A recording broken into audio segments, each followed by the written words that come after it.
1,00,000 रुपए की सलाह। एक बार की बात है कि कश्मीर में एक ब्राह्मण अपनी पत्नी के साथ रहता था। उसके एक बेटा था जिसकी शादी हो गई थी। वह ब्राह्मण क्योंकि अंधा था इसलिए अपनी रोटी और पानी के लिए अपने बेटे पर निर्भर रहता था। रोज सुबह वह नौजवान भीख मांगने के लिए घर से बाहर निकल जाता और जो कुछ भी उसको भीख में मिलता शाम को घर में चारों बांट कर खा लेते। कुछ दिन तक तो यह चलता रहा, पर फिर वह नौजवान अपनी इस अपमान भरी जिंदगी से तंग आ गया। उसने किसी दूसरे देश में जाकर अपनी किस्मत आजमाने की सोची। उसने अपनी पत्नी को यह बात बताई और कहा कि वह किसी तरह से कुछ महीने उसकी गैर हाजिरी में घर का काम चला ले। भगवान ने चाहा तो फिर सब कुछ ठीक हो जाएगा। उसने उसको यह भी समझाया कि उसके पीछे उसको मेहनत से काम करना चाहिए ताकि कहीं ऐसा न हो कि उसके माता पिता नाराज हो जाए और उसको श्राप दे दे। ऐसा सोचकर एक दिन गठरी में उसने अपने लिए कुछ खाना बांधा और घर से चल दिया। वह कई दिन तक चलता रहा जब तक कि वह बराबर वाले देश के एक बड़े शहर में नहीं पहुंच गया। वहां जाकर उसने एक दुकान पर जाकर उसे भीख मांगी। दुकानदार ने उससे पूछा, तुम यहाँ कब आए, क्यों आए और तुम्हारी क्या जाति है? ब्राह्मण ने जवाब दिया कि वह ब्राह्मण है और अपने माता पिता और पत्नी के लिए खाना ढूंढने के लिए इधर उधर घूम रहा है। दुकानदार को उसकी कहानी सुनकर दया आ गई, तो उसने उसको सलाह दी कि वह उस देश के दयालु राजा से जाकर मिले। वह उसकी कुछ सहायता जरूर कर देगा। यही नहीं, वह उसके साथ राजा के दरबार तक जाने के लिए भी तैयार हो गया। उसी समय इत्तेफाक से ऐसा हुआ कि राजा को एक ब्राह्मण की जरूरत थी जो उसके सोने के मंदिर की देखभाल कर सके। यह सोने का मंदिर उसने तभी हाल ही में बनवाया था और जब उसने यह सुना कि वह ब्राह्मण भला और ईमानदार था तब तो वह उसको देखकर बहुत ही खुश हुआ।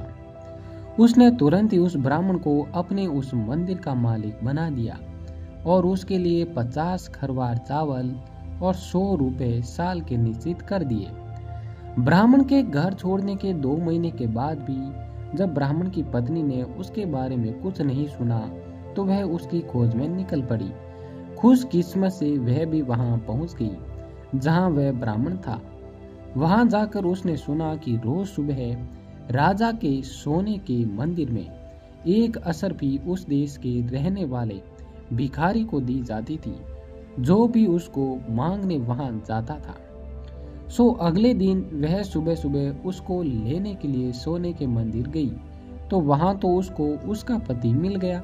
उसने अपने पत्नी से पूछा, तुम यहाँ क्यों आई हो?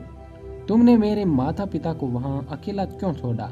क्या तुमको इस बात की बिल्कुल भी परवाह नहीं कि वह मुझे श्राप दे देंगे और मैं मर जाऊंगा? तुम तुरंत ही वापस घर चली जाओ और वहीं पर मेरा इंतजार करो। पत्नी बोली, नहीं नहीं, मैं खुद को और तुम्हारे माता पिता को दोनों को भूख से मरने के लिए देखने के लिए वहां वापस नहीं जा सकती। घर में चावल का एक दाना भी नहीं है। ब्राह्मण बोला, हे भगवान, ठीक है, तुम यह लो। यह कहकर उसने एक कागज पर कुछ लाइनें लिखी और वह कागज उसको थमाकर बोला, इसे ले जाकर राजा को दे देना। हो सकता है कि वह तुमको इसके बदले में 1,00,000 रुपए दे दे। ऐसा कहकर उसने अपनी पत्नी को वहां से भेज दिया। उस कागज के टुकड़े पर 4 सलाह लिखी हुई थी। पहली सलाह, अगर कोई आदमी यात्रा में हो और रात को किसी अजनबी जगह पहुंच जाए तो उसको वहां ठहरने के मामले में सावधान रहना चाहिए। कहीं ऐसा न हो कि वह उसे मार दे। अब दूसरी सलाह, अगर किसी को किसी चीज की जरूरत हो तो पहले उसे अपने दोस्त को जांचना चाहिए, पर अगर उसको किसी चीज की जरूरत न हो तो उसको अपने दोस्तों को अपने आप को जांचने नहीं देना चाहिए। तीसरी सलाह, अगर किसी आदमी ने अपनी बहन की शादी कर दी है और अगर वह उसको मिलने के लिए बड़ी शान शौकत से जाता है तो उसका वह इस तरह से आव भगत करेगी जैसे उसको उसे कुछ लेना हो। पर अगर वह गरीब हालत में जाता है तो वह उस पर नाराज हो जाएगी और उसको पहचानेगी भी नहीं। चौथी सलाह है, अगर किसी आदमी को कोई काम करना है तो उसको वह अपने आप ही करना चाहिए, अपनी पूरी ताकत से करना चाहिए और बिना किसी डर के करना चाहिए। उस कागज को लेकर वह ब्राह्मणी अपने घर चली गई। वहां जाकर उसने अपने सास और ससुर को अपने पति से मिलने की बात बताई और बताया कि उसके पति ने उसको कितना कीमती कागज दिया है। पर राजा के सामने वह खुद नहीं जाना चाहती थी, सो उसने अपने एक जानने वाले को भेज दिया। राजा ने वह कागज पढ़ा और उस कागज के लाने वाले को कोड़ों से मारने का हुक्म दिया और उसे वहां से भगा दिया। अगली सुबह ब्राह्मणी ने वह कागज लिया और दरबार की तरफ चल दी। जब वह दरबार की तरफ जा रही थी तो वह उसको पढ़ती जा रही थी। रास्ते में उसको राजा का बेटा मिल गया तो उसने उससे पूछा कि वह क्या पढ़ती जा रही है। उसने कहा कि वह एक ऐसा कागज पढ़ती जा रही थी जिसमें कुछ सलाह लिखी हुई थी, जिसके लिए उसको 1 लाख रुपए चाहिए था। राजकुमार ने उसे वह कागज उसको दिखाने के लिए कहा। ब्राह्मणी ने उसको वह कागज दिखा दिया और उसको पढ़कर उसने उसको पैसों के लिए फरमान लिखा और आगे बढ़ गया। बेचारी गरीब ब्राह्मणी ने उसको उसके लिए बहुत धन्यवाद दिया। उस दिन उसने अपने घर के लिए इतना सामान खरीदा जो उनकी जिंदगी भर के लिए काफी था। शाम को राजकुमार ने पिता से एक स्त्री से अपनी मुलाकात के बारे में और उसे एक कागज खरीदने के बारे में बताया। उसने सोचा कि उसके पिता उसके इस काम से बहुत खुश होंगे, पर ऐसा नहीं हुआ। राजा तो यह सुनकर उसे बहुत गुस्सा हो गया और उसको अपने देश से बाहर निकाल दिया। सारा शाही राज घराना कितना दुखी हुआ जब उन सब के राजा का ये बेरहम हुक्म सुना कि उसने राजकुमार को देश निकाला दे दिया, क्योंकि राजकुमार तो सबका प्यारा था, साथ में सबको उससे बड़ी उम्मीदें थी और सबसे बड़ी बात तो यह थी कि वह उस राजगद्दी का वारिस था। फिर भी राजा का हुक्म तो हुक्म था, सो तुरंत ही बजा लाया गया और राजकुमार ने अपनी माँ को, संबंधियों को, दोस्तों को, सबको विदा कहा और अपने घोड़े पर सवार होकर घर से निकल पड़ा। कहाँ किधर तो वह उसको भी नहीं पता था। रात होते होते वह एक जगह आ पहुंचा जहां उसको एक आदमी मिला। उसने उसको रात को अपने घर में ठहरने के लिए कहा तो राजकुमार ने उसका बुलाना स्वीकार कर लिया। वह वहां गया तो उसका एक राजकुमार की तरह स्वागत किया गया।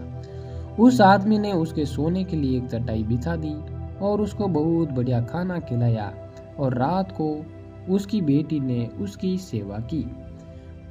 उसने सोचा कि मुझे उस भले आदमी की चारों सलाहों में से पहली सलाह पर ध्यान देना चाहिए, क्योंकि पता नहीं यह आदमी रात को मेरे साथ क्या करे। मुझे आज की रात सोना नहीं चाहिए। मन में ऐसा सोचकर वह लेट तो गया मगर सोया नहीं।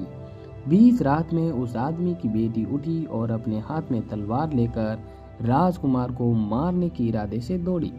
राजकुमार तो सोया नहीं था तो सो वह उठकर बैठ गया और तलवार का वार बच गया।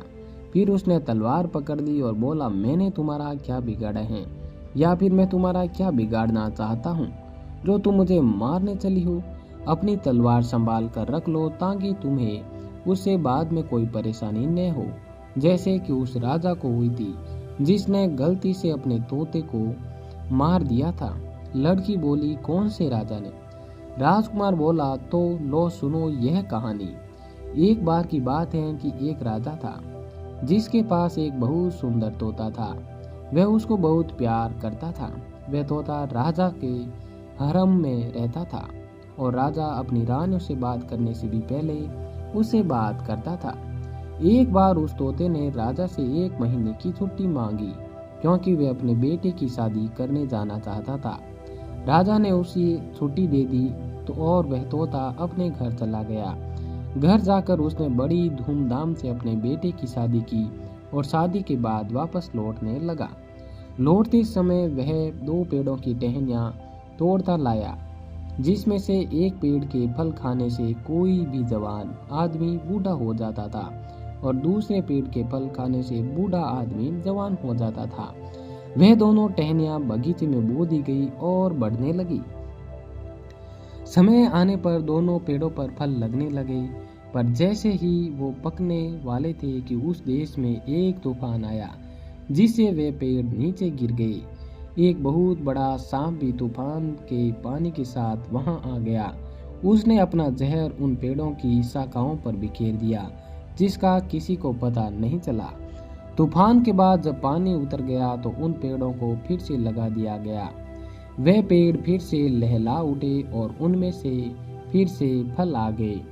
समय आने पर उन पेड़ों के फल राजा के पास ले जाए गए। राजा ने उनमें से एक पेड़ के कुछ फलों को जांचने के लिए एक कुत्ते की तरफ फेंके। कुत्ता उनको खाते ही मर गया। यह देखकर राजा बहुत गुस्सा हुआ और यह सोचते हुए उस तोता उसके साथ मजाक कर रहा था, उसने उसको मारने का हुक्म दे दिया।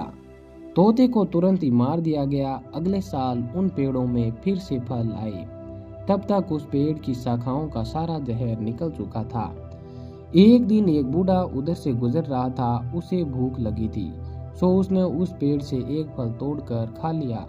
उसको खाते ही वह तो जवान हो गया। इस अजीब घटना की खबर उड़ते उड़ते राजा तक पहुंची तो उसने अपने एक नौकर को उस पेड़ के फल लाने का हुक्म दिया।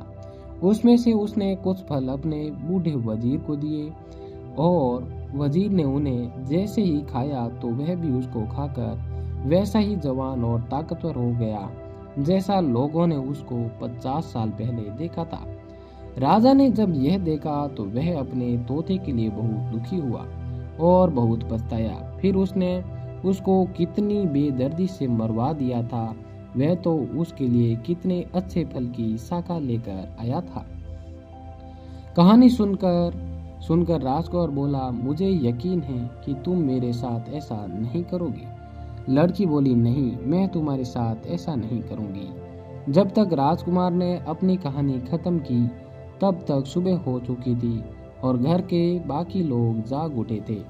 इस तरह उस दिन राजकुमार की जान बच गई। इसके तुरंत बाद ही सुबह को राजकुमार वहां से जाने वाला था, पर मकान मालिक ने उसको रोक लिया और उसको एक दिन और रुक जाने के लिए कहा कि वे अगले दिन चला जाए। सो उस दिन फिर वह वहीं रुक गया। पिछले दिन की तरह से उसका उस दिन भी खूब शान शौकत से खातिरदारी की गई। रात को उसे फिर से उसी कमरे में सोने के लिए भेज दिया गया। उस रात भी मकान मालिक की बेटी उसकी सेवा के लिए वहां आई। उस रात भी राजकुमार नहीं सोया, क्योंकि उसे डर था कि मकान मालिक की बेटी उसके साथ पता नहीं क्या करे। आधी रात को फिर वह लड़की उठी और हाथ में तलवार लिए राजकुमार की तरफ बढ़ी। राजकुमार तो जागा हुआ था। वह तुरंत उठा बैठा और बोला, मुझे मत मारो। मुझको मारने से तुमको क्या मिलेगा? अगर तुमने मुझे मार दिया तो तुम उसी तरह से पछताओगी जैसे कि एक आदमी अपने कुत्ते को मार कर पछताता रहा था। उसने पूछा, कैसा आदमी और कैसा कुत्ता? राजकुमार बोला, पहले तुम मुझे अपनी तलवार दो, तब मैं तुम्हें उसके बारे में बताता हूँ। सो उस लड़की ने अपनी तलवार राजकुमार को दे दी और राजकुमार ने अपनी दूसरी कहानी शुरू की।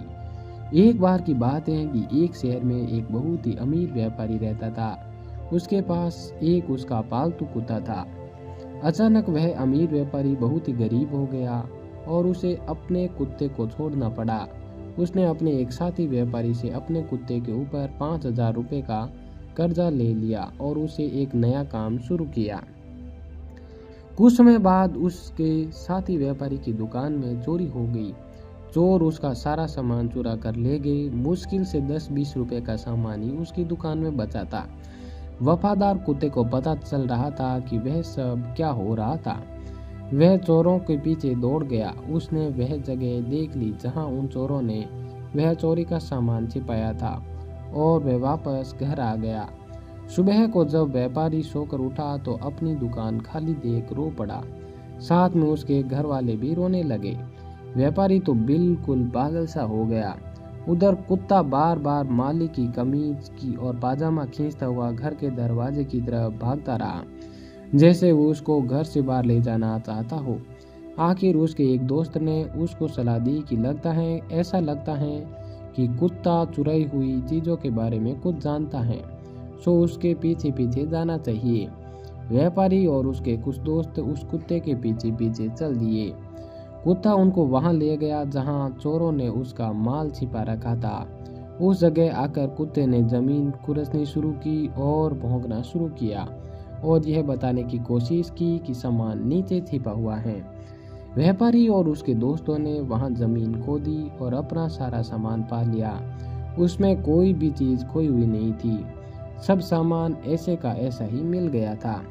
व्यापारी अपना सब सामान पाकर बहुत खुश हुआ और घर आकर उसने कुत्ते के कान में कुछ लिखकर एक कागज लपेटा और उसको उसके पुराने मालिक के पास भेज दिया।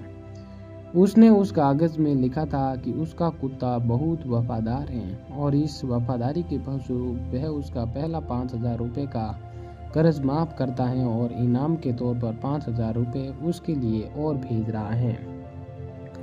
जब व्यापारी ने अपने कुत्ते को वापस आते देखा तो उसने सोचा, लगता है कि मेरा दोस्त अपना पैसा मांग रहा है। मैं कहाँ से दूं उसको पैसा? अभी तो मैं अपने नुकसान की भरपाई ही नहीं कर पा रहा हूँ।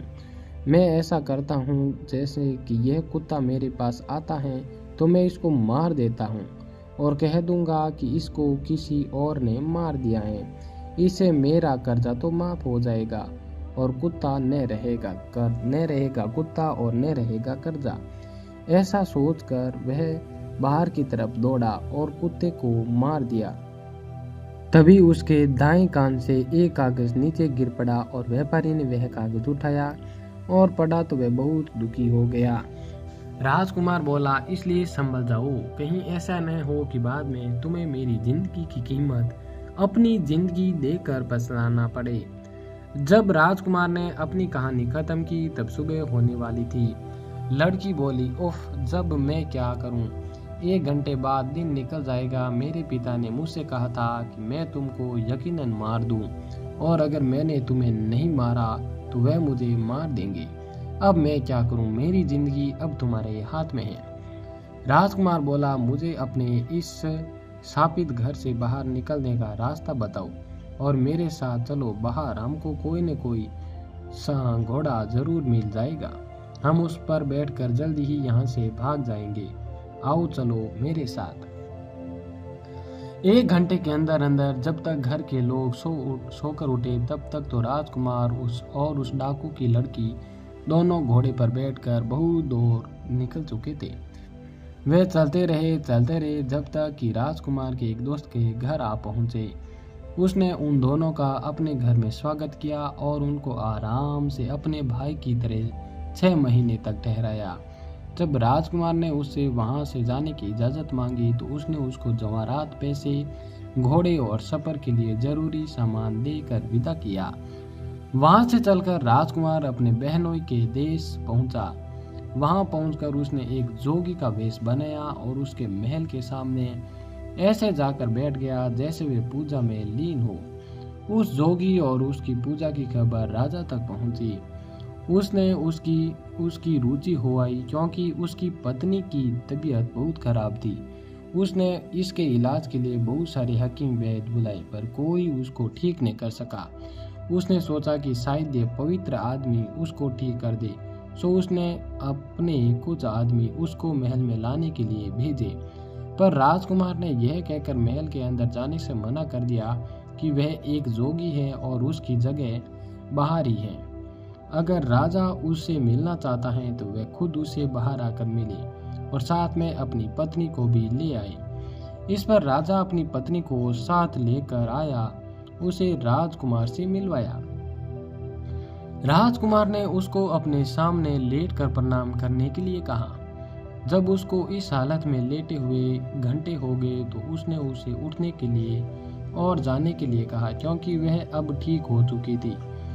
रानी चली गई। शाम को महल में बड़ा हल्ला गुल्ला मचा, क्योंकि रानी मोती की माला खो गई थी और किसी को उसका पता नहीं था। काफी देर के बाद कुछ लोग वहां गए, जहां रानी जोगी के सामने लेटकर उसको प्रणाम किया। उनको वह माला वहीं पड़ी मिल गई। जब राजा ने जब यह सुना तो वह बहुत नाराज हुआ और उसने जोगी को फांसी की सजा का हुक्म सुना दिया। पर इस शाही हुक्म को मानने से पहले ही राजकुमार ने उसको फांसी देने वाले आदमियों को पैसे दिए और उस देश को छोड़कर भाग गया। देश से बाहर निकलने के बाद उसने अपने कपड़े पहन लिए और एक दिन जब वह अपने कपड़े पहने घूम रहा था तो उसने देखा कि एक कुम्हार अपनी पत्नी और बच्चों के साथ एक बार हंस लेता था और फिर रो लेता था।